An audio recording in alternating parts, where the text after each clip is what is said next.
Noches a todas y todos. Disculpen estas movidas. Nosotros mismos fuimos por la otra escalera, nos encontramos con algunos de ustedes, bajamos, subimos por esta. Tendría que haber estado todo esto listo, pero bueno, forma parte de las vicisitudes de la organización o la desorganización. Por suerte estamos aquí. Y aquí a mi derecha está George Gray Molina. George es un conocido, reconocido economista y politólogo. En realidad él estudió primero economista y después se fue por las ciencias políticas, y eso define un perfil muy particular que no es frecuente de encontrar. George es de nacionalidad boliviana, trabajó en su país, trabajó en la oficina del PNUD en su país, y luego fue captado por el PNUD a nivel regional y es economista senior del PNUD para América Latina y el Caribe. Y en tal carácter fue el responsable de la elaboración del último informe regional de desarrollo humano, que versó sobre los objetivos de desarrollo sustentable, y yo tuve la oportunidad de verlo y comprometerlo para que estuviera hoy aquí, en nuestro seminario presencial, en ocasión de la presentación que hizo del informe regional en la Argentina, así como la realizó en varios países de la región. En ese momento la presentación en la Argentina fue en la Cancillería, en el Palacio San Martín, y creo que el trabajo que realizó, que está accesible para todos ustedes, ustedes tienen el link en nuestra página virtual, pero pueden acceder vía la página de UNDP. Creo que forma parte, por lo menos para la región, de una línea de base, esto es, de dónde parte la región para lo que son los objetivos de desarrollo sostenible del 2030. Pero además, George es un académico, se graduó como magíster en gestión de políticas públicas en la John Fitzgerald Kennedy School of Government de la Universidad de Harvard y obtuvo el doctorado, el PhD en política en Nuffield College de la Universidad de Oxford. Actualmente, ya desde hace unos años, dicta materias en la Universidad de Columbia en Nueva York, y para nosotros es un honor y un gusto, un placer que nos acompañe hoy en esta conferencia, que creo que tiene toda la creatividad que George le pone a las cosas, porque no va a hablar de pobreza multidimensional, sino los desafíos para el progreso multidimensional. Esto es, primero, obviamente que nos lo va a explicar él, pero parte de una concepción del desarrollo humano que no puede limitarse exclusivamente a la consideración del ingreso, que es muy importante. En una economía de mercado es un elemento central para acceder a ciertos bienes y servicios, pero es absolutamente insuficiente desde la perspectiva del desarrollo humano para pensar en bienestar. Y desde esa perspectiva se desarrolló el concepto de pobreza multidimensional, y desde ese concepto George seguramente está proponiendo pensar una perspectiva de progreso multidimensional. Y entonces, en ese contexto, George, que te agradezco y te cedo la palabra, la mecánica va a ser que lo escuchemos y luego vamos a abrir un compás de preguntas y reflexión hacia todos y todos ustedes. George. Bueno, muchísimas gracias, Pablo, por esa generosa introducción. Quiero empezar por felicitarles a ustedes, más bien, por el trabajo que hace Flaxo Argentina, en particular la Agenda de Desarrollo Humano, que tiene un impacto en toda la región. Hace años que Pablo y yo venimos conversando de compartir experiencias, de pensar América Latina desde diferentes nodos y puntos de vista. Le faltó decir a Pablo al inicio que en realidad yo me formé como antropólogo en la licenciatura y me di cuenta rápidamente, después de estar en el norte de Potosí un par de años, que no iba a ser un buen antropólogo y más bien me fui llevando hacia lo económico, lo político, y hoy les voy a mostrar un poco esa ensalada que tengo en la cabeza sobre antropología, sobre economía, sobre política. Lo que voy a hacer es dar un salto y voy a hablar desde allá, porque vamos a ir mostrando algunas láminas y así lo hacemos un poco más dinámico.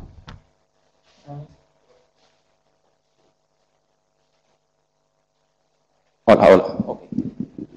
Perfecto. Bueno, pensamos que esta es una coyuntura singular. Estamos en el año 2017. Tuvimos una década de transformaciones sociales, laborales, demográficas, de género, desde el año 2000, 2002 hasta el 2014 más o menos. Luego en el 2014 las cosas se van ralentizando y luego vemos más bien un bajón en la región, particularmente en Sudamérica, de crecimiento económico, vemos un bajón en la reducción de la pobreza, un bajón en la reducción de las desigualdades, un bajón en el mercado laboral y también en la fiscalidad. Entonces, lo que yo voy a hacer hoy es, me voy a concentrar en ese bajón. Voy a empezar hablando de la coyuntura desde el 2014, desde el momento malo de vacas flacas.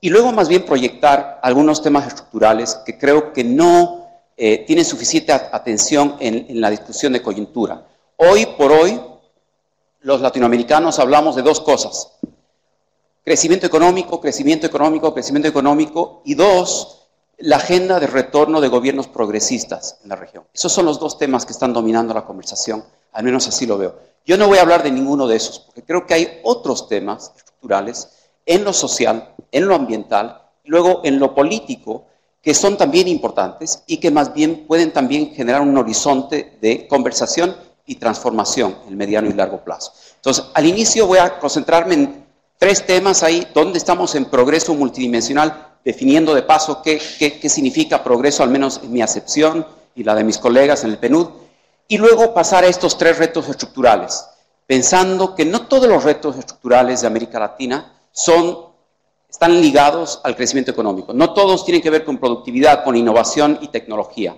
aunque algunos sí. Entonces, no voy a hablar del cambio estructural de la CEPAL, no voy a hablar de ese. Voy a hablar de cambio estructural social y ambiental y político en una clave distinta.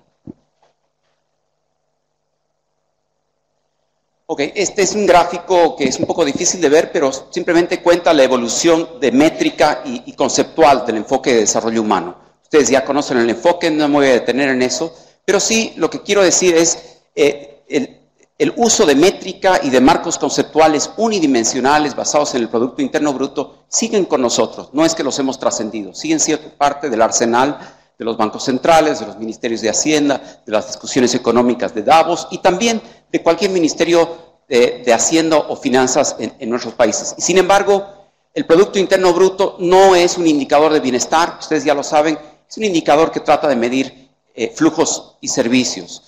Esos flujos a veces pueden ser cosas tan dañinas como pesticidas en el medio ambiente o deforestación, como también bombas y muertos en una guerra. Todo eso cuenta positivamente para el Producto Interno Bruto. Y por eso ese indicador es insuficiente. En los años 90 se genera una discusión interesante sobre desarrollo humano con algunos indicadores. Lo importante, creo yo, no son los indicadores, sino más bien la concepción. Desarrollo humano como un proceso de construir autonomía en la vida individual o colectiva, fijándonos cuáles son nuestras metas en nuestra vida y tratando de construir las capacidades para llevar adelante esa agenda autónoma. Amartya Sen decía que eso es desarrollo como libertad, libertad de decidir. Partiendo de la presunción que decidir es un tema social y político difícil. No somos libres hasta que tenemos oportunidades para ser libres, es un poco lo que está detrás de eso.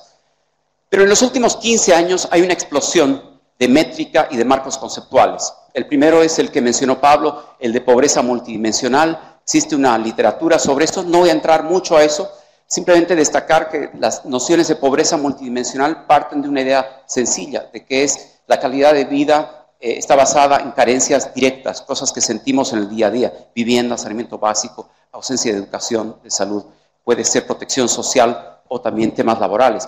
Pero en el curso de esa discusión sobre pobreza multidimensional, lo que nos dimos cuenta es que en América Latina conviven varias discusiones, algunas que tienen que ver con pobreza y otras que tienen que ver con clases medias y clases medias incipientes. Y es ahí donde concentramos un poco la atención, de pensar qué significa bienestar multidimensional, qué significa múltiples posibles buenas vidas, en el entendido que seguramente no podríamos captar en un concepto una buena vida. ¿Será una buena vida tener 2 o 3 automóviles? ¿Será tener 3 o 4 celulares? ¿Será mejor tener 4 que 3? No, seguramente que no. Y por eso es tan difícil e interesante la discusión sobre el bienestar multidimensional. Es un poco más fácil, entre comillas más fácil, ponernos de acuerdo sobre umbrales mínimos de carencia. Más fácil ponernos de acuerdo en decir que todo ser humano debe tener un techo, debe tener alimentos, debe estar libre de violencia. Yo creo que podríamos ponernos de acuerdo sobre eso. Pero encima de esos umbrales se pone más difícil. ¿Qué es entonces el espacio de bienestar para millones de latinoamericanos y latinoamericanas hoy? Eso es un poco lo que teníamos en la cabeza cuando iniciamos este proyecto.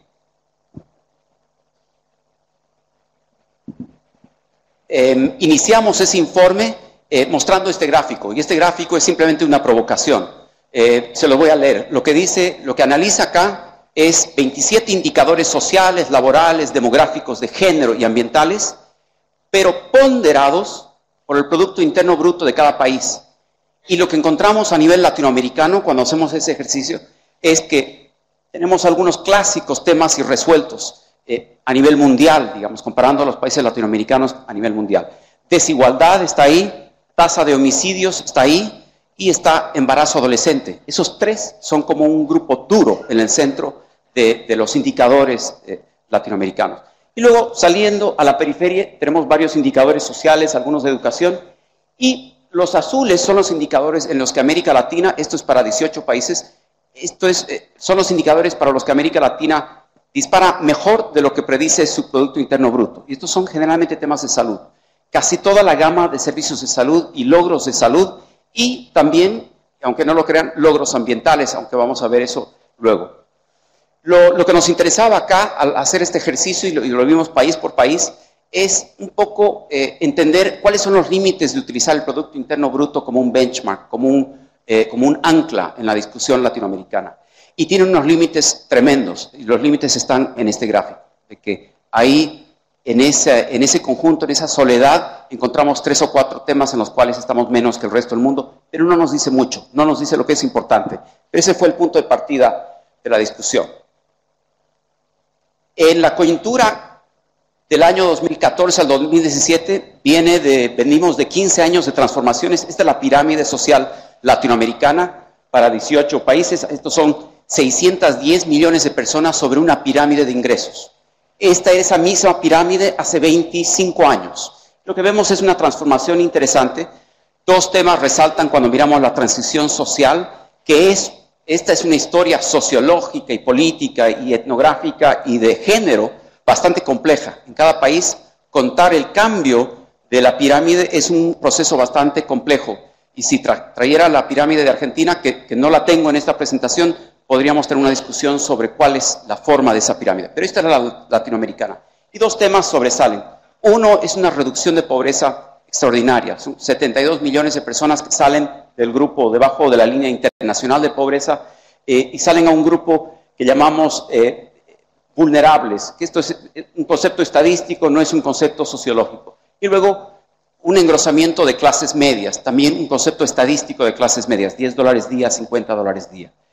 94 millones de personas engrosan este grupo, 72 millones de personas salen de este grupo. El tema de la década es contar esa transformación, y hay procesos de urbanización, de cambios, de feminización del mercado laboral y también de innovaciones en política social. No les voy a contar toda la historia porque ustedes ya la conocen. Yo me voy a detener en el 2014, cuando las cosas se ponen feas. Cuando se empieza a caer el patrón de crecimiento económico, el 2013 y el 2014, suceden 3 cosas y son el eje de esta discusión, digamos, coyuntural. Una es que vemos una recaída de la pobreza monetaria. Millones de personas van cayendo a la pobreza. Estamos hablando de solo 3 años. En los últimos 3 años, nuestra estimación es que entre 20 y 25 millones de personas de las 72 millones ya recayeron en situación de pobreza monetaria. La estimación nuestra de Naciones Unidas es que ese monto llegará más o menos a 30 millones. Casi la mitad de la gente que salió de la pobreza en la última década en un par de años habrá recaído en situación de pobreza. Entonces, ese es un tema importante en la agenda actual. Un segundo tema es que existe una pujante construcción, una salida de la pobreza multidimensional que tiene una base más territorial y tiene que ver con cambios en los patrones de urbanización y en las capacidades de acercamiento de servicios de educación, salud, vivienda a nuevas poblaciones que se han desplazado, migrantes de los últimos 10, 20 o 30 años, y un cambio en el patrón demográfico, si quieren, acá en la base. Y tercero, un tema que aprendimos de la agenda de género y del feminismo de los últimos 20 años, es que las exclusiones duras trascienden toda la pirámide de ingresos y no se atacan con políticas laborales o políticas fiscales como tal, sino con políticas antidiscriminación, con políticas de empoderamiento, con políticas que invitan a quitar el obstáculo político y de empoderamiento detrás de exclusiones por género, por condición de discapacidad, por identidad sexual, por condición migrante, por condición étnico-racial. Estas exclusiones duras siguen siendo muy duras en América Latina. Estos tres temas son como el nudo en el cual se encuentra la coyuntura. Estos no son los retos estructurales. Esto es simplemente lo que están viviendo hoy, creo yo, los gobiernos y las sociedades en un momento de bajón económico y social. Primero, pobreza monetaria. Solo 2 slides sobre esto. Algo importante que averiguamos y que fue fruto de una discusión intensa es pensar la pobreza no tanto como una brecha y no pensarla tanto como un proceso neto de gente saliendo de la pobreza, sino pensar que son millones de personas que salen y reingresan a la pobreza. Es un sistema dinámico ese. Y los datos de todos los países muestran que cuando reducimos la pobreza en 2 millones, generalmente significa que 3 millones de personas salieron de la pobreza, pero ese mismo año cayeron 1 millón, otro millón. Esto es lo que está sucediendo en cada país. El número neto que tenemos, 500,000, 200,000, son los datos que siempre mostramos nosotros, la CEPAL, el Banco Mundial. Esos datos son una quimera estadística, porque en realidad no se refieren a nadie de carne y hueso, es una resta. El 500,000, el 1 millón, el 2 millones. Lo importante es saber quiénes salieron, qué perfil demográfico tienen y quiénes recayeron. Este es el dato para Argentina del año 2003 a 2013. 64% de la población experimentó movilidad ascendente en ese periodo y 5% de la población tuvo movilidad descendente. Pero en los 2 años para los cuales tenemos datos de CEDLAS, la tasa de movilidad ascendente bajó a solo 9%, estaba en 64%. Bajó a 9% y la movilidad descendente subió a 8%. El neto entonces es como 1%. Si tuviéramos datos del 2016 o 2017, que no tenemos, mostraríamos seguramente que la movilidad descendente es mayor que la ascendente. Eso es un poco lo que ya vemos del patrón. Pero lo interesante no es este dato, sino lo que está detrás de eso. ¿Qué es lo que está, quiénes están cayendo y por qué motivo? Lo que hicimos es un trabajo más de tipo estadístico en el informe, que es descomponer determinantes de salida de la pobreza de estos de recaída. Lo que encontramos son 2 cosas interesantes.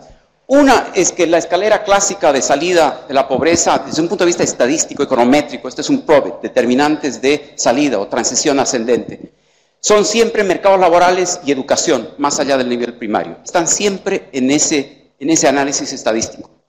Pero en la recaída no está ni el mercado laboral ni la educación. Están estas 4 cosas. Acceso a activos. Activos que puede ser propietario de un bien inmueble, de una motocicleta, de un celular. Segundo, el acceso a protección social. Tercero, el acceso o no acceso a sistemas de cuidado. Y cuarto, sistemas de calificación laboral.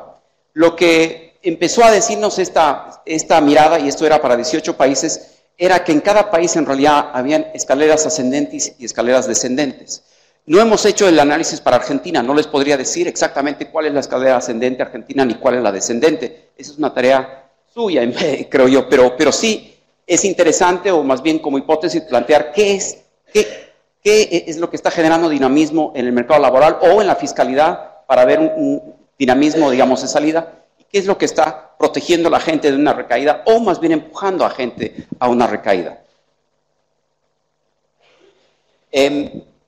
En el dato latinoamericano, mirando los últimos 15 años, emerge esta foto. Esta es la foto de tasa de reducción de pobreza de 18 países latinoamericanos. Y lo interesante acá, y este tremendo tema de debate en los países en los cuales compartimos esta lámina, es que los 4 campeones de la reducción de pobreza tienen 2 modelos económicos muy distintos. Están Perú en primer lugar y Paraguay en cuarto lugar, y están Bolivia y Ecuador en segundo y tercer lugar. 2 modelos muy distintos en mercado laboral, en protección social, en sistemas de cuidado, en acceso a activos, en política laboral, en política de género. Muy distintos. Y sin embargo, los 4 tienen más de 25% de reducción de pobreza bajo estándares internacionales. Los 4 países. Son los únicos 4. El quinto ahí es Brasil y el sexto es Argentina. Esto es para el periodo del boom. Estamos hablando de 2003 a 2014. Y luego las cosas recaen. Pero la pregunta acá es, ¿qué explica que países tan distintos, unos muy liberales y otros muy, si quieren, de socialismo del siglo XXI, cómo es que ambos han tenido tremendo éxito en la reducción de pobreza? Esto es solo monetario. Esa es parte de la pregunta. Yo creo que en la reflexión latinoamericana la pregunta es, ¿cómo es que ellos pudieron canalizar a través de políticas laborales, o mercado laboral pujante, o fiscalidad, el boom de commodities? Entonces, queda un poco una interrogante, hay una discusión sobre eso. Yo creo que tiene que ver con un tema común de los 4, que es que tienen mercados laborales informales masivos. Y mercados laborales informales generan ingresos rápidamente, son muy flexibles a la adaptación, pero son muy duros, porque no tienen protección social, porque no tienen mecanismos de recaída, de protección de recaída. Entonces, es muy posible que lo que generó gran parte del dinamismo, que es empleo en el sector no transable de servicios, de comercio, de construcción, de baja calificación laboral, que eso redujo la pobreza en millones, pero eso también cae. Una vez que cae el ciclo económico, esos son los primeros en reducir el empleo. Esto es un tema que hay que mirarlo país por país, pero bueno. Segundo tema, rápido. Uno podría decir lo mismo sobre los modelos de salida de la pobreza multidimensional. En este caso, los que más redujeron pobreza multidimensional, o más bien los que tienen niveles más altos de pobreza multidimensional, siguen siendo los clásicos, países Centroamérica, Guatemala, Honduras, y luego los países andinos, donde está Bolivia y también Ecuador. En la discusión sobre pobreza multidimensional ha habido un avance importante en sistemas de información. En el pasado, la política pública, estoy hablando desde hasta hace 3 años, la política pública se hacía en base a censos y encuestas. Pero hoy en día, en los últimos 3 años, hay un cambio en la modalidad de uso de información y la gente está usando registros administrativos. Y esto viene de la experiencia de catastro único de beneficiarios de Brasil. Eso fue creado en la época de Lula. Y es una base de datos que colecta información de 70 millones de personas varias veces al año. Esa base de datos lo que genera es esto, una mirada hipercompleja sobre capacidades, oportunidades en cualquier barrio, en cualquier zona, cualquier comunidad urbana o rural de Brasil. Este modelo fue copiado por una docena de países en América Latina hoy, que tienen sistemas parecidos. El CISBEN de Colombia, el CIUBEN de República Dominicana, el CECIN de Honduras y así sucesivamente. Lo que significa estas nuevas capacidades de registro administrativo es que el trabajo de los econometristas ya no sirve, porque uno puede ver millones de hogares en panel cada 6 meses, ver cambios de uso de tiempo, cambio en indicadores de pobreza multidimensional, cambio en indicadores de inserción laboral o protección social, y así, cada 6 meses. Esta capacidad no existía hasta hace muy pocos años y está cambiando la manera de hacer política pública, mucho más poderosa, si quieren, desde un punto de vista de datos. La pregunta es, ¿cuál es la implicación de política?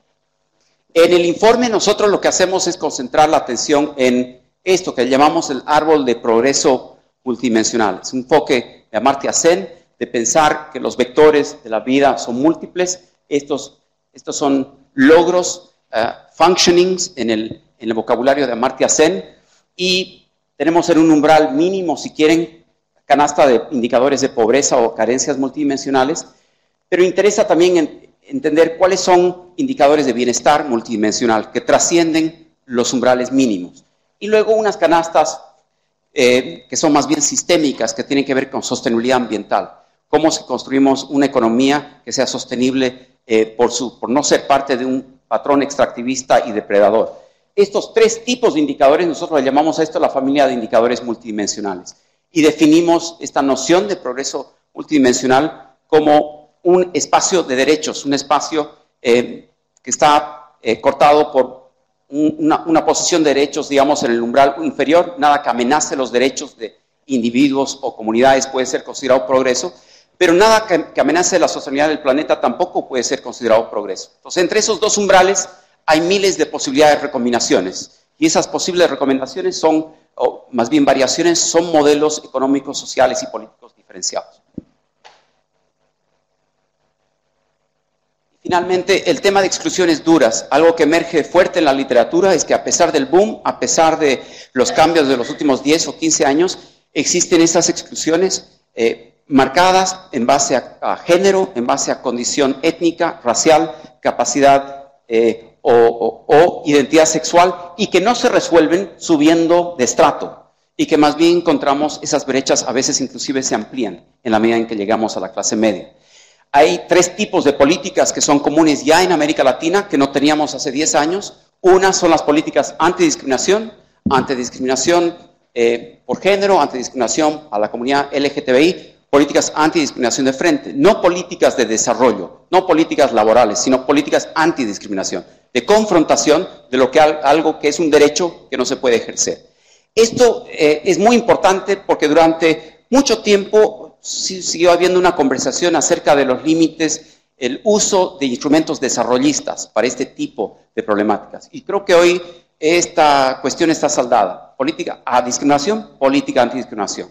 Segundo, algo emergente con pueblos indígenas, comunidades afrodescendentes, son políticas de reconocimientos de derechos colectivos, que también tiene una fuerza y que no es parte del canon clásico o liberal, pero que es parte hoy del arsenal de transformación y de trabajo con respecto a exclusiones duras. Y finalmente, políticas de discriminación positiva. Por ejemplo, las leyes de cuotas que facilitan la paridad en parlamentos para mujeres en América Latina. Esta combinación de políticas ya es parte del arsenal latinoamericano con más o menos capacidad de incidencia, pero plantean un horizonte distinto al de pobreza. Le habla de exclusiones, le habla de desigualdades que son estructurales, temas que no se han resuelto aún en los mejores años de crecimiento. Estos son brechas salariales entre hombres y mujeres a nivel universitario en América Latina. Y fíjense, a nivel universitario las brechas promedio son en torno al 15%. Y esto es después de políticas antidiscriminación, después de políticas de construcción de paridad salarial. Entonces, hay una brecha enorme todavía por saldar en gran parte de los países. Ok, ahora vamos al tema de tres retos para el progreso multidimensional. Si la agenda tiene que ver no solo con economía y no solo con crecimiento económico, ni productividad, ni innovación, ni tecnología, sino más bien con temas sociales, ambientales y políticos, ¿cuáles son? ¿Cuáles son estos retos que están pendientes? Yo quisiera abrir esto pensando que ninguna solución tecnocrática seguramente tendrá éxito. Lo que hemos aprendido de este periodo es que detrás de estas políticas públicas hay política. Política en el sentido de coalición política, en el sentido de una posición normativa política. Y ese vínculo entre política, de política si quieren, es el tema sobre el cual voy a hablar. Voy a hablar de política de políticas. Las coaliciones políticas que hacen posible transformar la política pública. No voy a hablar de una agenda tecnocrática, que es escoger dónde van los recursos, sino más bien pensar cómo se construyen coaliciones. La afirmación de partida es que existe una coalición política vigente en América Latina. Yo la bautizo la coalición keynesiana. Izquierdas y derechas, centros, todos están de acuerdo de que debe haber crecimiento económico.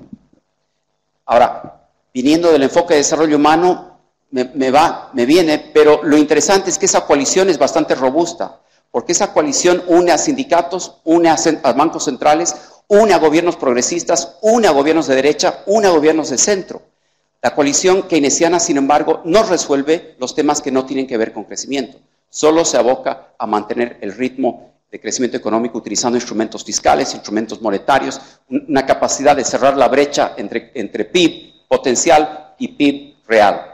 Este proceso, la coalición keynesiana, lo hemos vivido en los últimos 10 años con mucha fuerza. Yo voy a argumentar que esa coalición keynesiana es insuficiente para resolver cualquier otro problema. El único problema que resuelve es el del crecimiento. Vamos entonces al primero.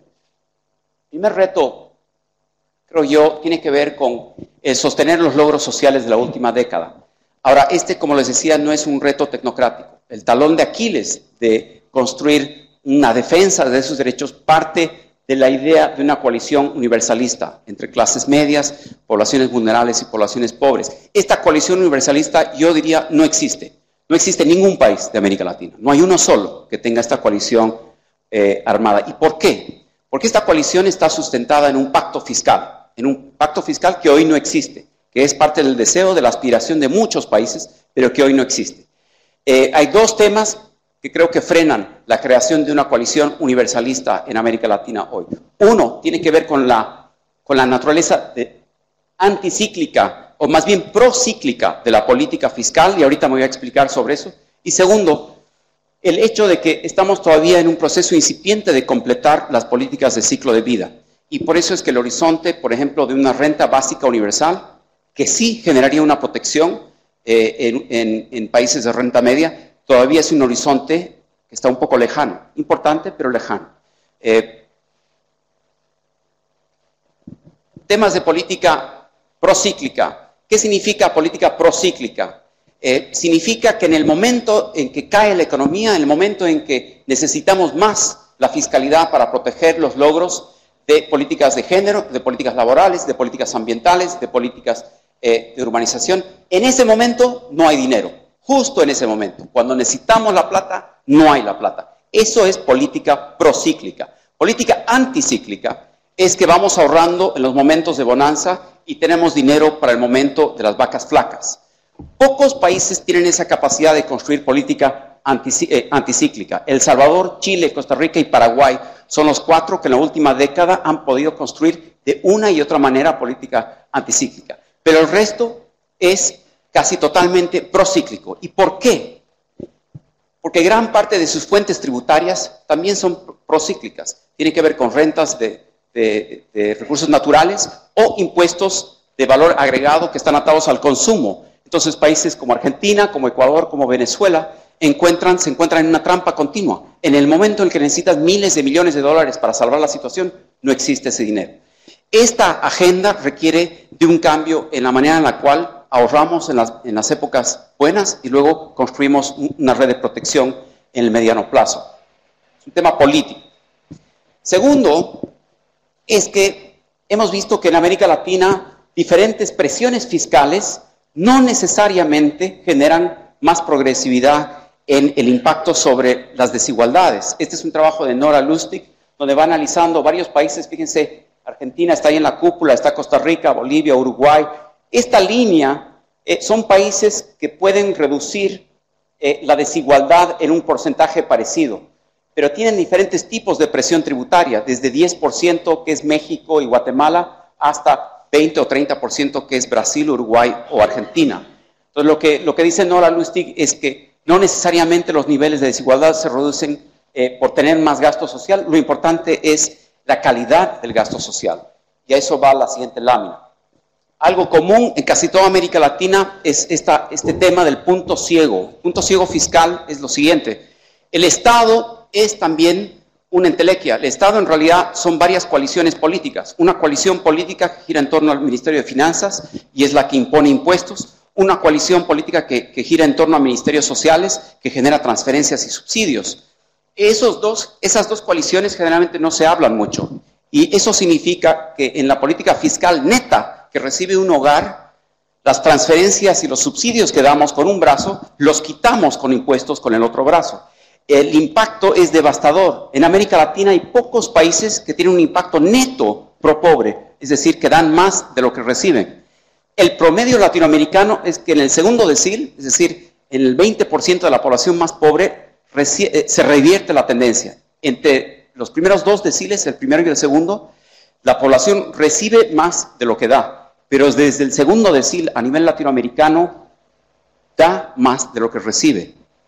El punto ciego fiscal en los países OECD está entre el 6º y el 7º decil, y eso genera una curva progresista, impositiva y de transferencias. Pero este paso es un paso tremendamente político. es una transformación no solo de los impuestos, sino también de transferencias y subsidios. Todo ese paquete es percibido por un hogar. Un hogar no percibe solo la transferencia o solo el subsidio. Es impactado por todo el impacto de subsidios, transferencias e impuestos al mismo tiempo. Solo los economistas luego disectan de dónde viene el impuesto, de dónde viene la transferencia y de dónde viene el subsidio. Esta es una agenda pendiente muy, muy fuerte y que genera más bien un proceso de desigualación continua. Finalmente, en el tema universalista hay una discusión incipiente en América Latina sobre la idea de una renta básica universal. Yo soy un proponente de esa discusión porque creo que es importante pensar en que países de renta media, que tienen un envejecimiento de su población, que están logrando tasas de participación laboral más altas, tanto de la mujer como de jóvenes, tenemos todavía un trecho, pero en la medida en que vamos llegando a empleo lleno en el sentido demográfico, nos encontramos con un problema, y es que nuestras políticas de ciclo de vida tienen una forma de acupuntura. Algunas para la primera infancia, otras para la educación, otras para el mercado laboral, otras para las pensiones. Pero la acupuntura no termina de llenar, no termina de generar una renta básica universal. Algunos ejercicios que hemos estado haciendo nosotros en diferentes países es estimar qué significaría, por ejemplo, simplemente, por un lado, estimar el equivalente de una renta básica universal monetizando solo las transferencias.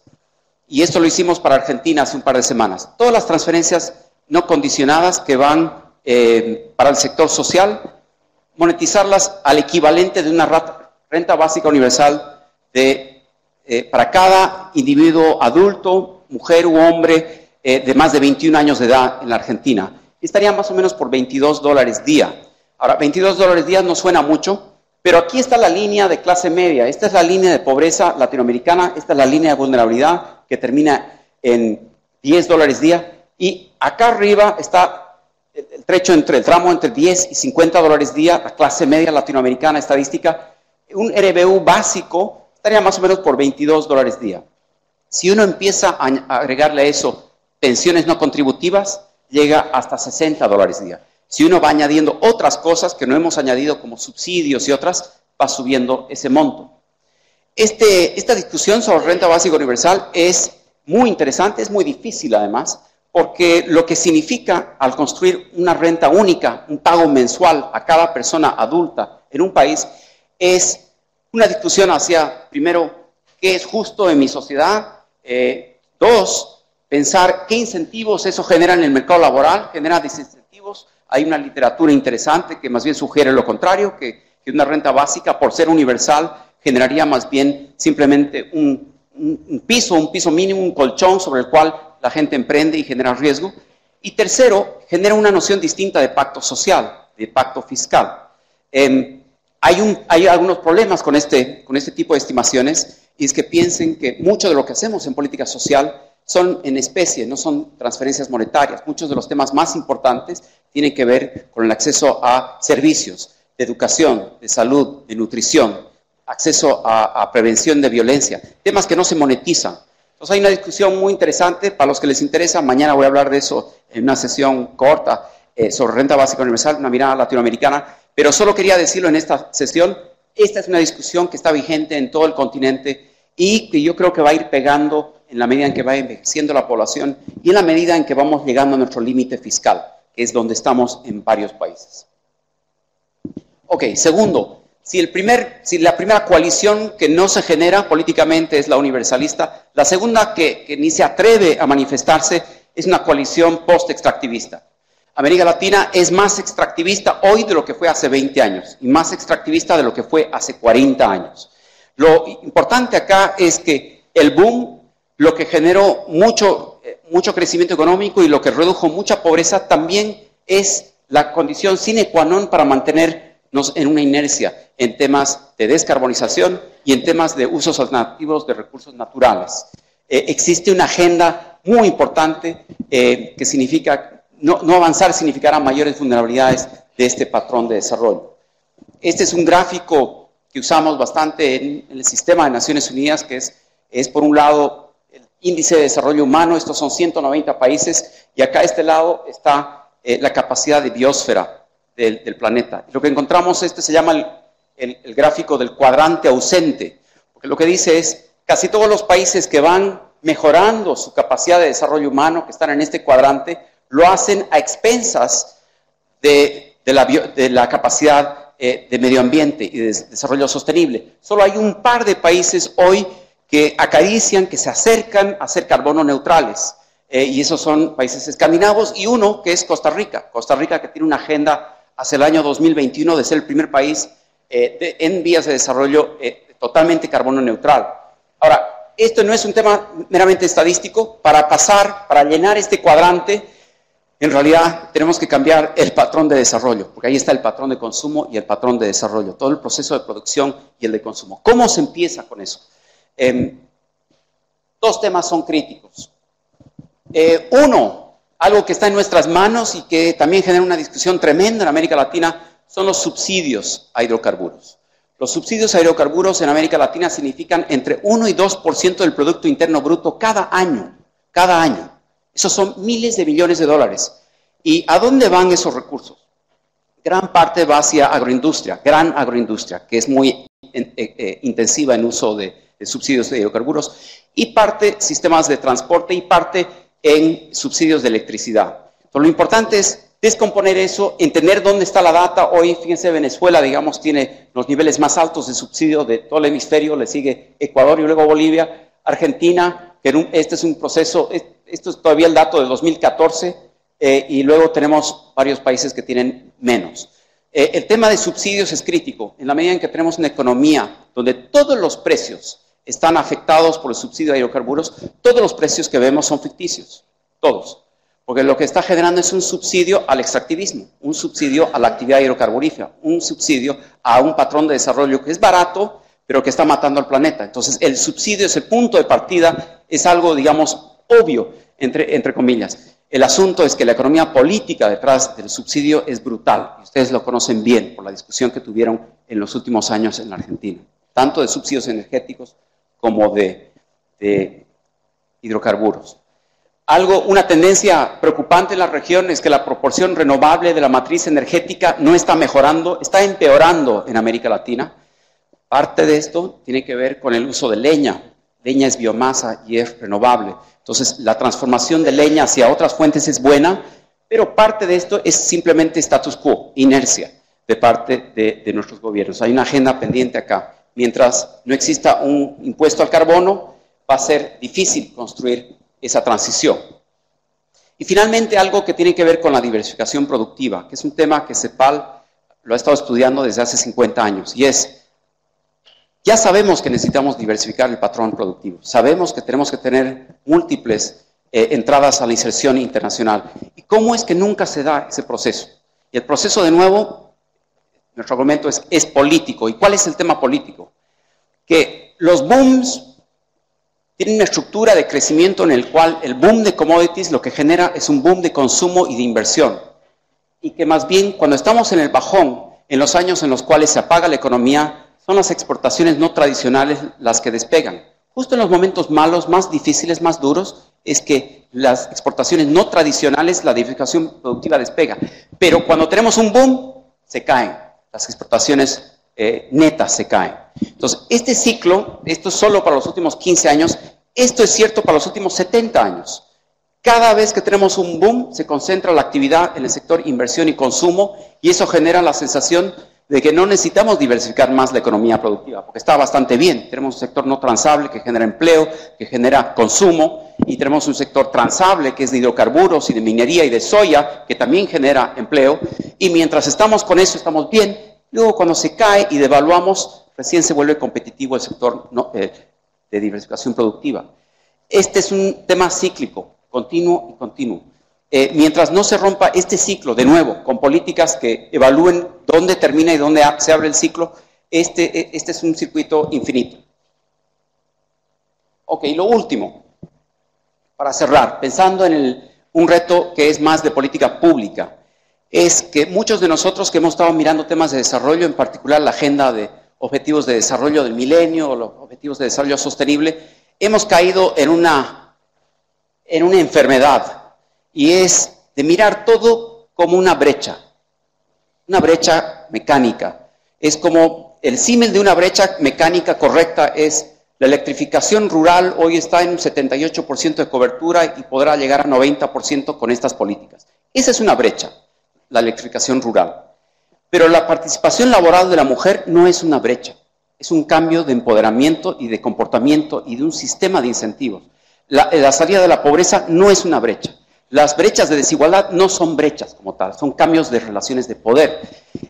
Lo que emerge en esta literatura, o al menos así la veo yo, es que más importante que hacer un nudge o hacer una acupuntura sobre una brecha, más importante que eso, es cambiar la arquitectura de los incentivos de oportunidades y capacidades. Y voy a invocar una metáfora que es, lo que hoy tenemos es una adaptación a sistemas que no son igualitarios, que son extractivistas, que son informalistas, que son corruptos. Esas adaptaciones yo les llamo camello en el desierto. Significa, el camello está muy bien adaptado al desierto, pero el desierto no es bueno. Y la política social generalmente trata de cambiar al camello, incentivos para que la mujer entre al mercado laboral o lo que fuera. Mi argumento es no, lo que necesitamos es cambiar el desierto, porque el desierto son los incentivos, es la falta de oportunidad, de igualdad de oportunidad, es la discriminación, es la exclusión dura. Si nos concentramos demasiado, y creo que lo hemos hecho demasiado en la última década, sobre pequeñas acupunturas, sobre actores individuales, estamos perdiendo la arquitectura del sistema. Y el hecho de que ninguna de esas acupunturas es suficientemente grande como para mover el comportamiento del sistema. Y eso hace que vuelva una y otra vez, tengamos brechas de exclusiones duras que no se resuelven. Un ejemplo de esto está en la Agenda 2030. Y esto lo hago, bueno, porque estamos en esa agenda nosotros en Naciones Unidas, pero es un buen ejemplo, creo yo. Cuando uno mira correlaciones de indicadores, estos son cambios en el tiempo en indicadores para un país latinoamericano, encontramos correlaciones. Esos verdes son indicadores que se mueven en la misma dirección. Educación de la mujer, cambios en el patrón de fertilidad, inserción laboral de la mujer, se mueven de manera conjunta. Pero otros indicadores muestran trade-offs, los rojos, indicadores que industrialización que cuando avanza genera mayor presión sobre el medio ambiente. Entonces lo que tenemos en la Agenda 2030 son verdes y rojos. Tenemos temas que van juntos y luego temas que más bien van en contravía y luego temas amarillos. Los amarillos no están correlacionados, son temas que tienen como una carretera propia, una escalera de movilidad distinta. Lo que esto genera es para nosotros una oportunidad importante y es que uno puede ir construyendo clusters o combos, si quieren, de temas estructurales que se van moviendo juntos y que requieren masa crítica. Una de estas tiene que ver con exclusiones duras de la mujer en el mercado laboral y sistemas de cuidado y protección social. Otra tiene que ver con lo que hablamos, extractivismo, el patrón de desarrollo y consumo. Otro tiene que ver con seguridad ciudadana, y etcétera. Cada país tendrá, no sé, un grupo de temas estructurales que no están resueltos, pero que están correlacionados. Este trabajo, en el pasado siempre hemos pensado que el único combo, si quieren, es el del crecimiento económico. Siempre hemos vuelto a que el tema de cambio estructural es un tema de crecimiento económico. Nosotros tratamos de argumentar que no, que algunos temas de cambio estructural son ambientales, otros son sociales, otros son de género, pero lo importante es la coalición de muchas brechas que generan una posibilidad de generar masa crítica en la agenda. En el trabajo, entonces, el enfoque de brechas lo que genera es una mirada sectorial, digamos, ya conocemos esto, cada sector, cada ministerio con su fuente de información, con su capacidad de intervención. En cambio, un enfoque más multidisciplinario, más multidimensional, genera más bien masa crítica de pensar en un territorio, en un grupo etario, jóvenes de 15 a 19 años con un dilema, un problema y que requieren una transformación fuerte. Estoy pensando ahorita en El Salvador, seguridad ciudadana, las campañas que tenemos sobre embarazo adolescente en Guatemala, violencia contra la mujer en Honduras, temas específicos, pero que requieren de un trabajo sobre territorio y sobre grupos de edad específicos, masas críticas. Esto redunda en sistemas de información, y ya hemos hablado un poco de eso. El enfoque de brechas obviamente es más fragmentado, más burocrático.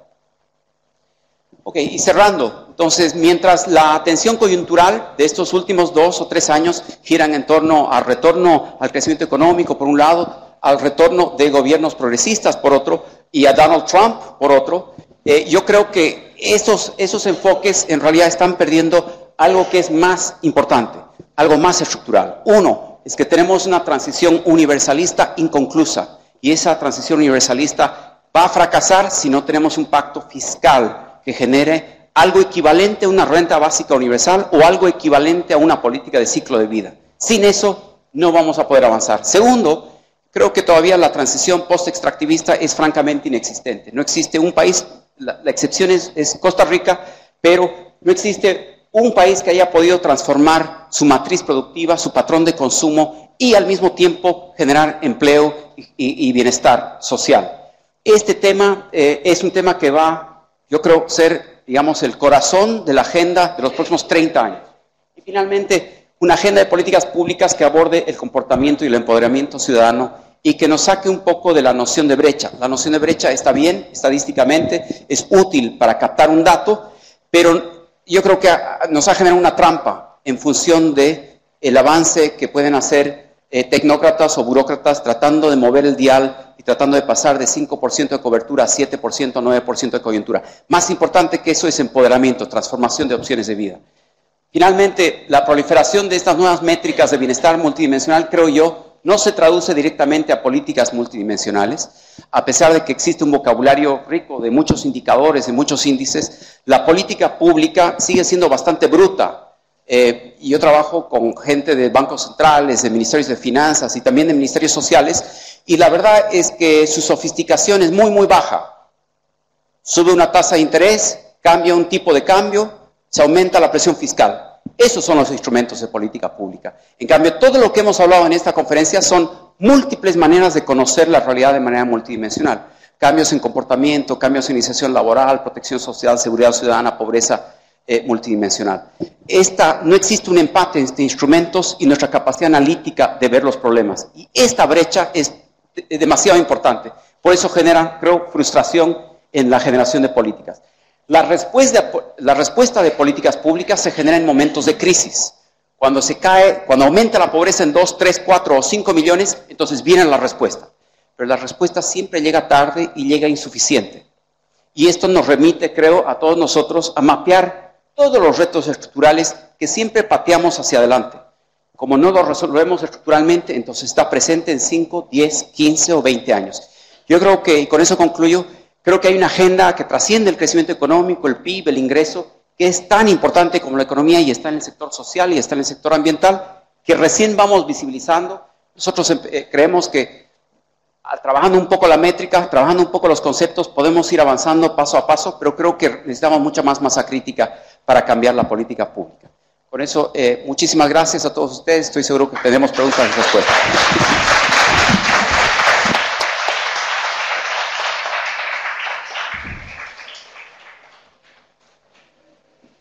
Bueno, muchas gracias, George.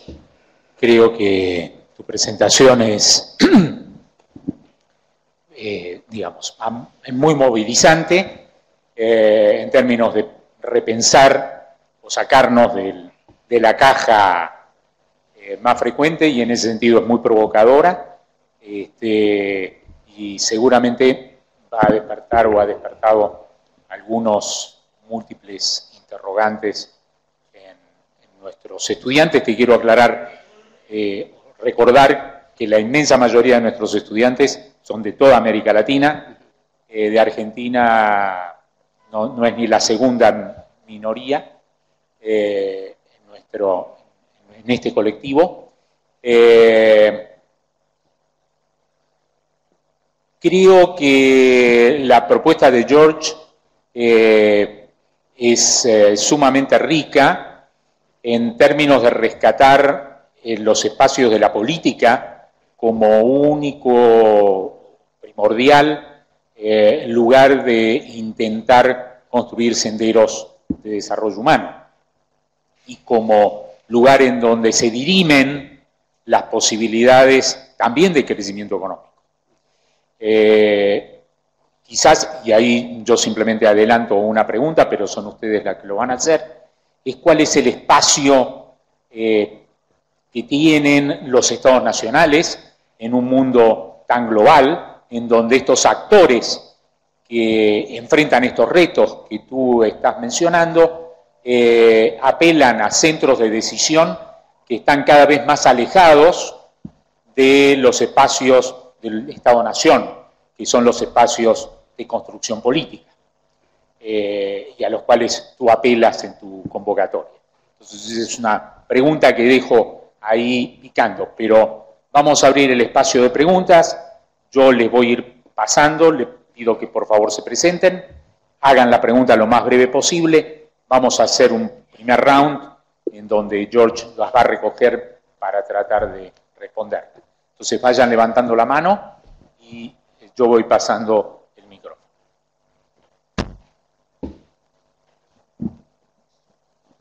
Hola, buenas noches, George. Mucho gusto. Yo soy Laura Becerra. Vengo de Colombia. Mi pregunta es más por una aclaración sobre el empoderamiento ciudadano.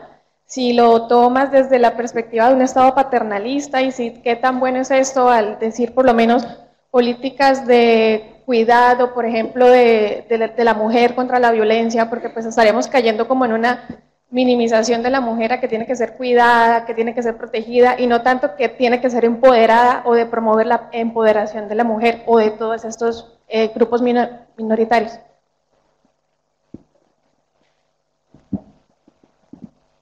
Yo te quería hacer una consulta. A ver, tú hablabas de dosificar los recursos en momentos de crisis, o sea, generar esos famosos fondos de estabilización. Evidentemente los fondos de estabilización no son proporcionales al PIB de un país. Por ejemplo, en Ecuador se considera, por ejemplo, ese recurso, invertirlo directamente en instituciones educativas, en educación, ¿sí? Como inversión, y no tenerlo guardado debajo de la cama. Eso básicamente vi, por ejemplo, que tú hablabas de una renta universal, pero al final sigue siendo consumo, no resuelve. Perdón, sigue siendo consumo, porque si tú transfieres, sigue siendo consumo. Y otra hablas de una propuesta post-extractivista, que es correcto, no obstante, no está establecido los mecanismos y las estrategias. Muy buenas noches, mi nombre es Verónica Meléndez, vengo de la ciudad de Santa Marta, Colombia. Precisamente trabajo en la dirección de la Oficina de la Mujer de la Alcaldía de Santa Marta. Mi pregunta, o más bien mi solicitud de aclaración, es precisamente sobre lo que la compañera mencionaba, y es relativo a que si trabajamos sobre la violencia contra la mujer, si trabajamos sobre empoderamiento hacia la mujer, estaríamos no solamente cayendo, sino también retrocediendo, en la medida en que hay mucha literatura que nos comenta sobre las políticas de inclusión laboral son las que suprimen realmente la violencia hacia la mujer, porque hay una, digamos, una teoría, pues, por decirlo así, que dice que la violencia hacia la mujer está ligada con digamos, ¿cómo se llama? La dependencia económica de una mujer hacia un hombre. Entonces, quisiera también una amplitud frente al tema.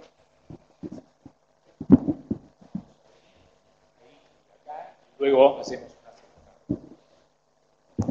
Hola, buenas noches, soy Elizabeth Gerber y quería retomar esto que usted comentaba, la verdad que lo tengo un poco borrador, respecto de que a ningún país le resultó modificar la matriz extractivista y lograrlo me gustaría ahí que amplíe un poco, con buenos indicadores de aumentando el empleo o manteniéndolo, porque pensaba, por ejemplo, en países como Alemania, que pudieron superar o dejar atrás la fase de explotación del carbón, por ejemplo, que tenía fortísimo impacto ambiental y con una reconversión de toda la cuenca del Ruhr, etcétera, interesante. Claro, Alemania tampoco tenía una matriz extractivista tal como la nuestra, porque tiene un tejido industrial importante, pero me gustaría que amplíe a ver si hay otros modelos o países que lo intenten, no modelos.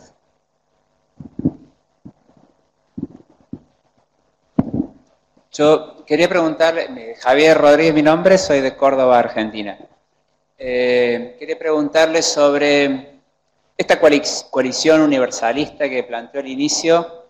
Creo que la política tiene que ver con de alguna manera administrar los conflictos. Digo, ¿hasta dónde es posible pensar una coalición universalista en la medida que hay distintos intereses, hay intereses en pugnas, hay quienes generan desiertos, ¿sí? con lo cual me parece que complejizar un poco esa presentación inicial me gustaría que puedas desarrollarlo.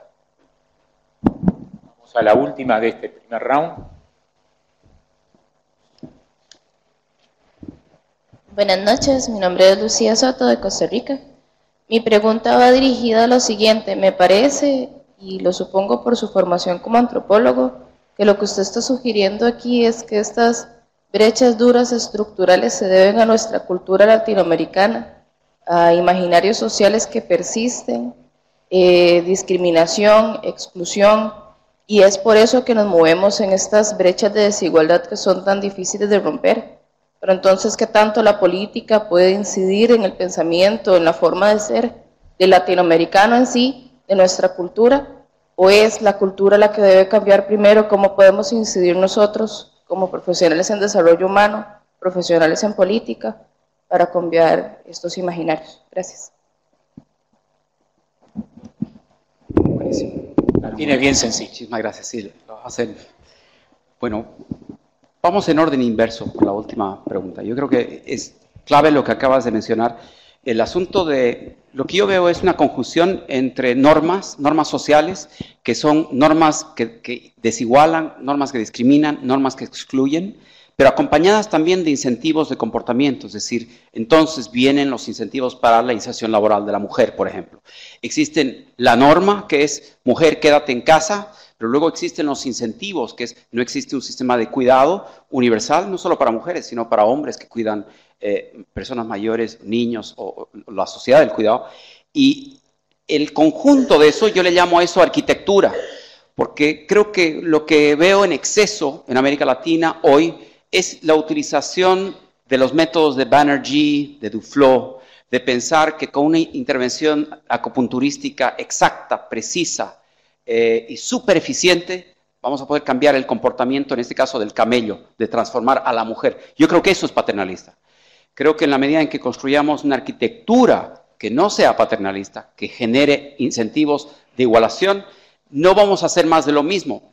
Y me diferencio acá de los últimos 15 años. En los últimos 15 años, el supuesto detrás de muchas políticas laborales y sociales es que en la medida en que mejora el goteo, más crecimiento económico, más reducción de pobreza, vamos a ir destruyendo las exclusiones duras o desarmándolas. Y lo que creo que vamos encontrando sociedad tras sociedad es que no necesariamente es así, que más bien esas exclusiones duras trascienden. La discriminación contra migrantes en muchas sociedades, la discriminación contra personas con discapacidad, las personas que por condición racial o étnica. Yo estoy trabajando en un proyecto muy interesante con Oxfam hoy en México, que no analiza la condición étnica, solo analiza la condición racial, que es un tema tabú en América Latina, que es cómo te veo por cómo te ves. Y eso, que es un tema tabú, resulta ser muy poderoso como un trabajo de estigmatización y transformación, y dejar de transformar la sociedad. Yo creo que hay una mezcla entre normas y cambios de comportamiento, pero mi punto es que eso creo que ya es sabido. Mi punto es más, dejemos de ver solo el efecto que es la brecha, miremos la arquitectura que hace que las brechas vuelven una y otra vez en nuestras sociedades. Creo que ahí es donde al menos apuesto yo en la agenda futura. El tema de, vamos a Javier de Córdoba, la coalición universalista, la pregunta es ¿cómo desgranamos un poco más esa idea? Yo creo que intentos de construcción universalista han existido en los últimos 50 años. Argentina, de hecho, ha tenido un experimento en eso hace mucho tiempo. Venezuela lo tuvo también en los años 60. El asunto es que en la medida en que no se construye un pacto generacional, si quieren, acerca de tener un piso mínimo, un umbral mínimo, de que todos somos ciudadanas iguales, en la medida en que eso no es parte del pacto, sino lo que es parte del pacto es cuando tengamos crecimiento económico, daremos asistencia antipobreza. Ese es el pacto actual. Así es como trabajamos. Cuando hay, lo dijo un colega, cuando hay recursos, entonces los distribuimos. Lo que yo estoy diciendo es, esa manera de trabajar es pendular y hace de que nunca se genere la coalición universalista. Algunos países, yo creo que el país que está más cerca a construirlo es Uruguay. ¿Por qué? Porque han ido construyendo a tiempo una noción de clase media que es universal. Es decir, casi la ciudadanía uruguaya ya no se ve ni siquiera, bueno, estoy seguro que hay uruguayos acá, ni siquiera se ve mucho en diferenciación territorial, o sea, no se ven en diferencias de provincias o departamentos y ni siquiera mucha diferencia de clase social. Es una de las más comprimidas, digamos, de América Latina. Es ahí donde entra, creo, se genera un potencial de un pacto de tipo universal. Sociedades como la mía, la boliviana, son polos opuestos, más bien estratificaciones enormes por raza, por etnicidad, por clase social, por región. Ahora la pregunta es, si ese es el dato social, si eso es lo que observamos, ¿estamos contentos con eso? ¿Está bien eso? Yo creo que no. O sea, yo creo que lo que hay que anteponer a esa lectura es, no, necesitamos construir un pacto universal. Eso no significa que todos tengamos que ser iguales, pero sí tenemos derechos iguales. Entonces yo creo que pasa por la idea fiscal.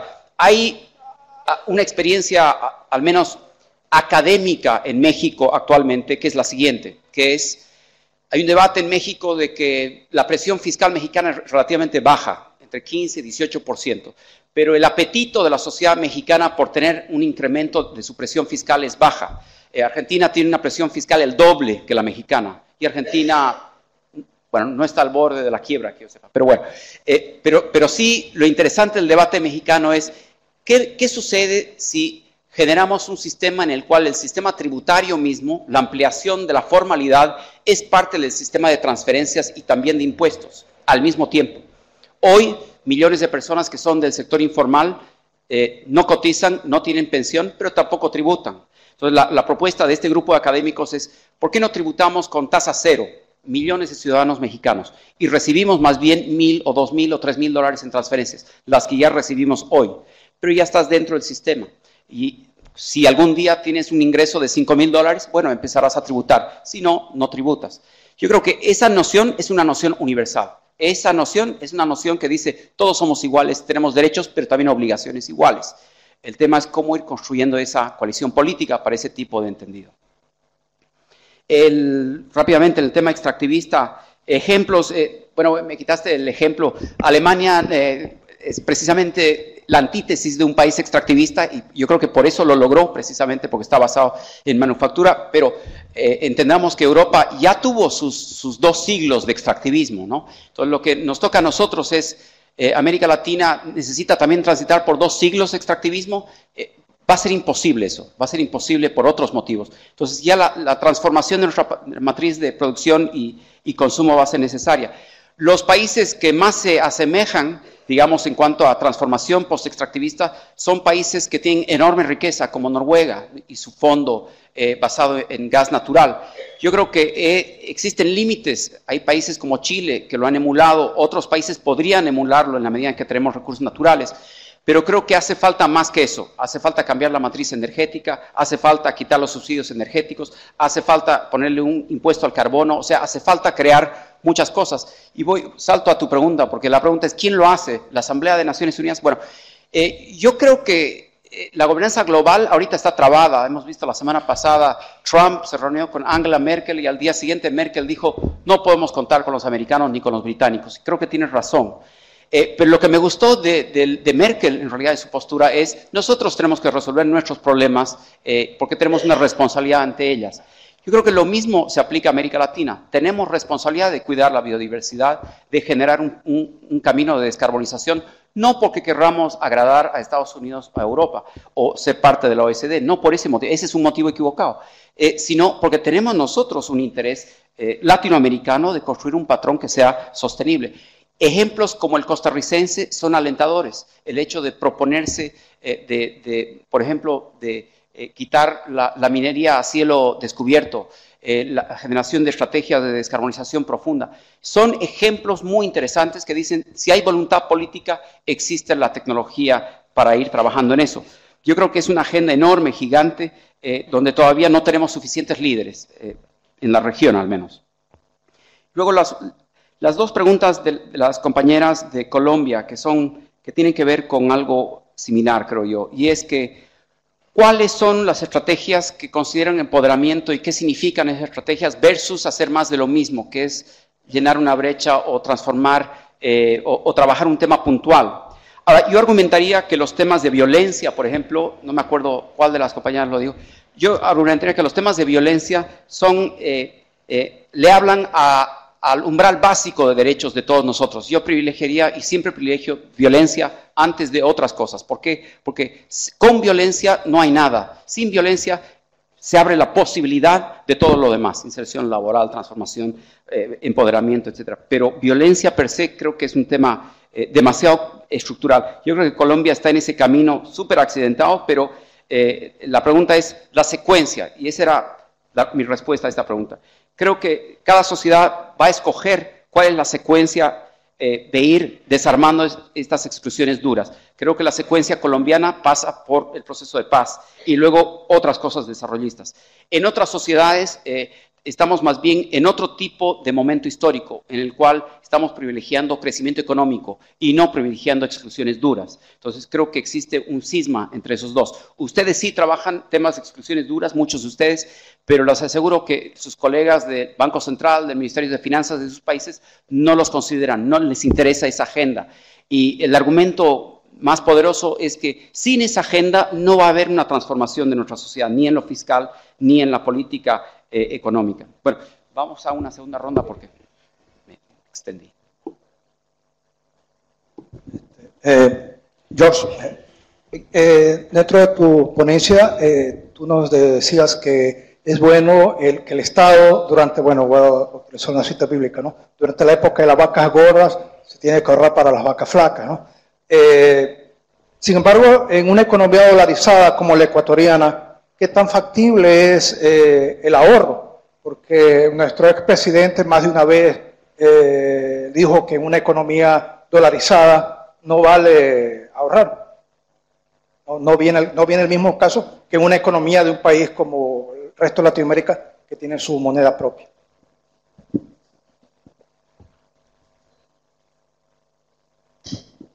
Buenas noches. Quisiera hacer una pregunta con respecto a algunos aspectos que usted incluyó sobre el gasto social y cómo se incluye esto en el ingreso de las personas. Entonces, me gustaría saber alguna recomendación o buena práctica que usted conozca para evitar que la designación de un aumento de gasto social, ya sea traducida a través de subsidios y transferencias monetarias condicionadas, se conviertan posteriormente en prácticas clientelistas que sean utilizadas por los partidos políticos para afianzar sus campañas y para afianzar su poder y por consiguiente incremente la dependencia económica de las personas en lugar de servirles como una vía para romper verdaderamente el círculo de la pobreza.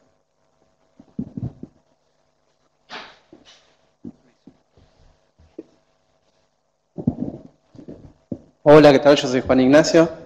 Me apasiona muchísimo el tema de la renta básica universal y quería preguntarle si aparte creo que hay un experimento en Finlandia que están trabajando sobre este tema en una ciudad, si conoce algunas experiencias ahí o en otros lugares del mundo para contarnos qué es lo que está sucediendo y cómo ve que este tema realmente se pueda pensar en la agenda latinoamericana.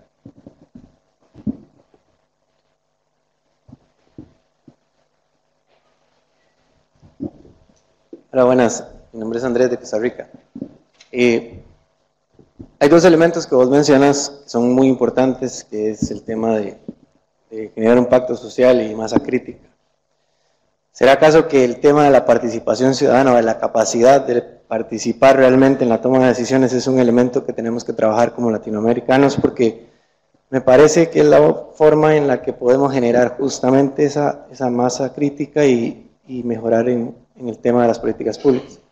Porque inclusive mencionabas el tema de la minería abierta en mi país y creo que eso fue producto justamente de un gran movimiento de intelectuales y de gente que sabía del tema y que justificaron bien el por qué no debían inclusive hacer eso, porque el mismo gobierno estaba de acuerdo.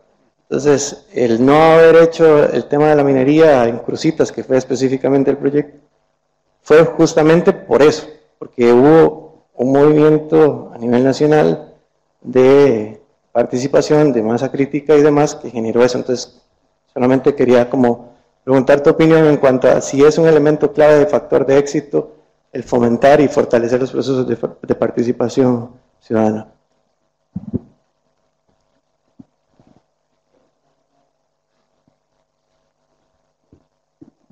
Buenas noches, Carlos Raverón de Colombia. Una pregunta.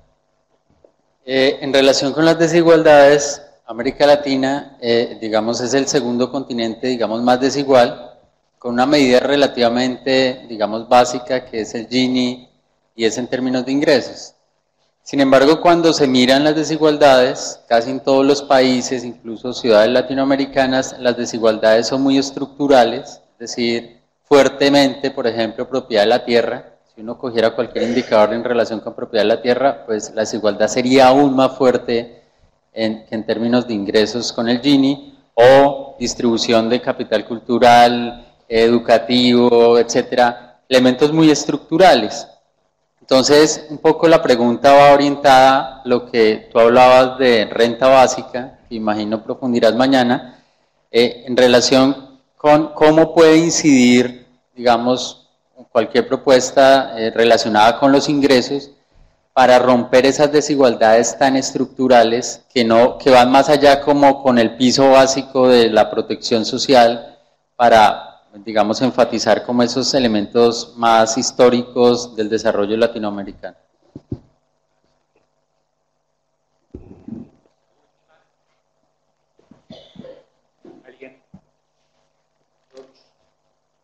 Perfecto. Muchísimas gracias. Vamos al revés. El tema de activos es importante. Un tema que aprendimos es que la acumulación de ingresos no necesariamente genera acumulación de activo, y eso está en toda la literatura, y lo estamos viendo en los últimos 15 años. Entonces la pregunta es, ¿qué es una política de acumulación de activos entonces? O de expropiación de activos o de redistribución de activos. Yo creo que el campo está abierto de una manera interesante si es que uno considera activos como parte de ese flujo postfiscal, porque al final el Estado es el que rige sobre activos y también sobre los flujos de subsidios, transferencias, impuestos. Creo que quizá a veces si nos entrampamos en una sola medida impositiva, digamos un impuesto al capital o un impuesto a los activos o a la transferencia de bienes, quizá dejamos de tener la flexibilidad de cambiar subsidios y transferencias y otros impuestos. Yo mantendría todos los subsidios, transferencias e impuestos sobre la mesa en esa discusión de cómo construir una desigualdad no solo de ingresos, sino de activos. Yo creo que va a haber un proceso, ese pacto universalista es transaccional, no es de una patada de un grupo sobre otro grupo, ¿no? Es de llegar a un acuerdo de largo plazo. Entonces creo que eso es lo que está en el juego. Lo que sí me gusta mucho de la lectura que hace Nora Lustig y su equipo de fiscalistas, etcétera, es de mirar todo el sistema fiscal de manera conjunta, y que dentro de ese paquete hay varias economías políticas. Entonces, si empezamos a desanudar ese gigante o ese monstruo, vamos a ir encontrando ciertos intereses y los podemos ir haciendo sistemáticamente. ¿Quién está detrás de los intereses del impuesto al IVA? ¿Quién está detrás de los subsidios a hidrocarburos? ¿Quién está detrás de ciertas transferencias, etcétera? Si vamos armando el mapeo de la economía política, vamos a ir encontrando ciertos temas comunes, ciertos tipos de grupos empresariales, ciertos espacios territoriales están privilegiados sobre otros. Entonces empieza una comunicación más fluida sobre todo lo que está en el tablero.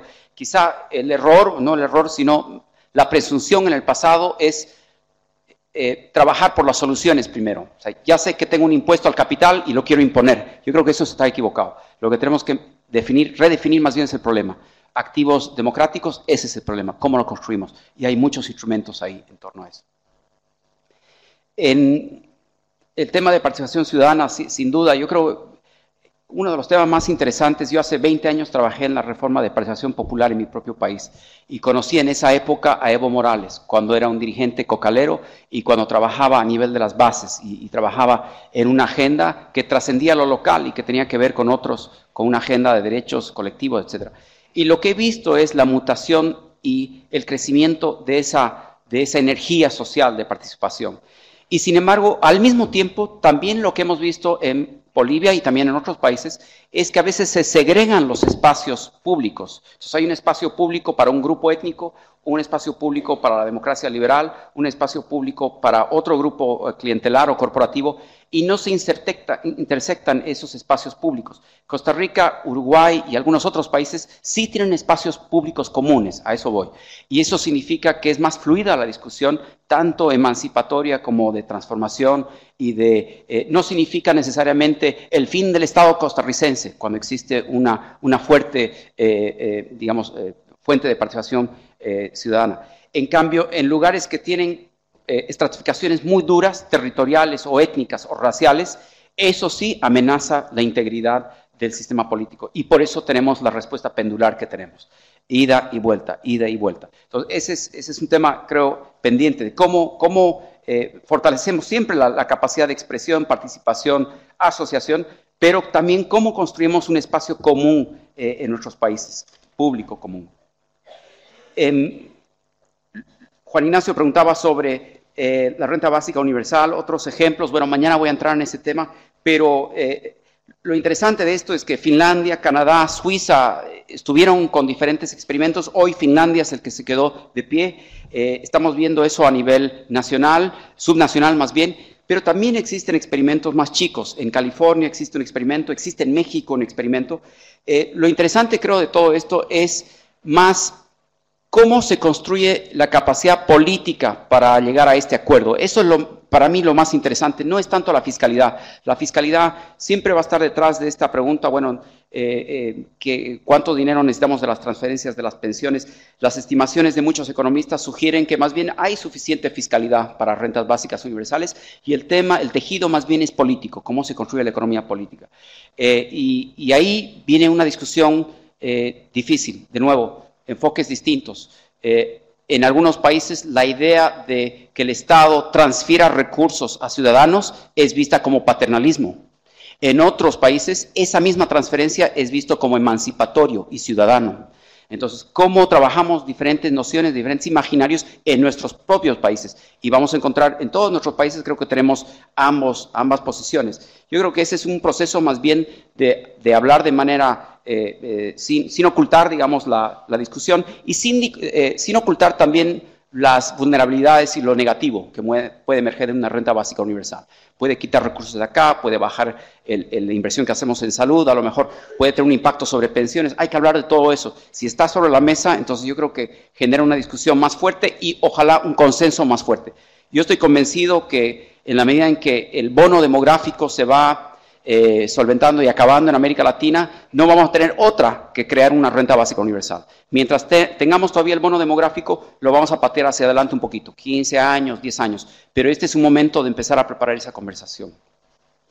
El tema de vacas gordas y vacas flacas y el ejemplo de dolarización en Ecuador creo que es importante. Estuve en Ecuador hace 2 semanas justamente viendo los temas fiscales y cómo está la agenda. Yo creo que lo importante es, en economías dolarizadas como no, lo importante es entender que sí existen capacidad anticíclica, no solo por el tipo de cambio, sino por otros tipos de cosas. Se puede trabajar, por ejemplo, reglas macroprudenciales, la tasa de encaje, por ejemplo, en Ecuador con respecto a lo que los bancos dan al Banco Central puede cambiarse en el tiempo y se ha cambiado. En momentos de liquidez, uno entonces genera liquidez dándole a los bancos una partida, una capacidad de creación de dinero.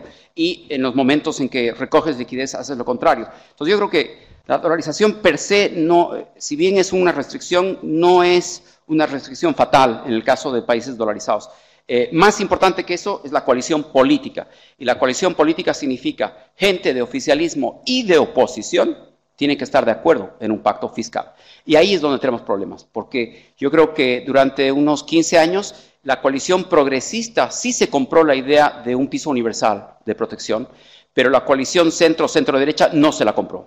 Entonces tenemos dos visiones políticas distintas sobre un mismo tema y en la medida en que el centro, la centro-derecha se dé cuenta que es parte, que puede ser parte de una agenda que genera libertades y democracia igual, yo creo que eso va a prosperar. En la medida en que se balcanice y que sea un tema de la izquierda, yo creo que va a morir, ¿no? Igual con el medio ambiente. Si el tema post-extractivista es de la izquierda, va a morir, porque la izquierda no va a estar en el gobierno 100 años en todos los países. Entonces, estos son, digamos, los temas políticos de coalición política para mí son precisamente donde se tienden puentes en temas estructurales que deben trascender la izquierda y la derecha en estos temas. En todos los demás temas que se maten, pero en estos dos no, creo yo. Bueno, no que se maten, pero como meta. Lucía de Costa Rica, bueno, ya hemos hablado de eso, vamos. Bueno, George, muchas gracias. Creo que nos vamos con muchas ideas, con propuestas para seguir dándole vuelta. Y a todos ustedes Muchas gracias, muy buenas noches, nos vemos mañana.